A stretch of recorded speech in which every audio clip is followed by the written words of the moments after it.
চিন্তিত মানে তো মে মাস চলে এসছে, আর চিন্তা তো ঘুম নেই। মানে আবার কখন প্রাকৃতিক দুর্যোগ আসবে, আবার বাচ্চা কাচ্চা বউ বাচ্চা নিয়ে সেই ফ্ল্যাট সেন্টারে যেতে হবে, এই সামনে ফ্ল্যাট সেন্টার।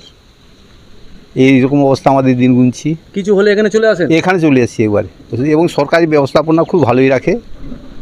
মুড়ি চিড়া খাওয়া দাওয়া সব কিছু ব্যবস্থা সরকারি ব্যবস্থাপনা রাখে। আবার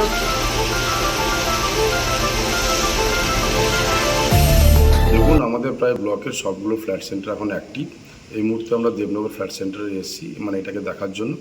আমরা মানে একদম প্রকৃতভাবে যেটা ঘুরে দেখলাম, অলরেডি এটা আমাদের যে কোনো দুর্যোগ এলে যারা খুব বিপজ্জনক পরিবারগুলো আছে, আমরা তাদেরকে এখানে আশ্রয় দিতে পারবো। এবং এখানে ড্রাই ফুড এবং ড্রিঙ্কিং ওয়াটার সব কিছু ব্যবস্থা রয়েছে, ইলেকট্রিফিকেশান সব কিছু ব্যবস্থা রয়েছে আমাদের। সেক্ষেত্রে আমাদের দুর্যোগ যাই হোক না কেন, আমরা মানুষকে আমাদের স্কুল থেকে শুরু করে বা আমাদের সবকটা সাইক্লোন সেন্টারে অলরেডি আমরা যারা বিপজ্জনক পরিবারগুলি, তারা নদী বাঁধের উপর বসবাস করে, আমরা তাদেরকে অবশ্যই আশ্রয় দিতে পারবো। মানে এই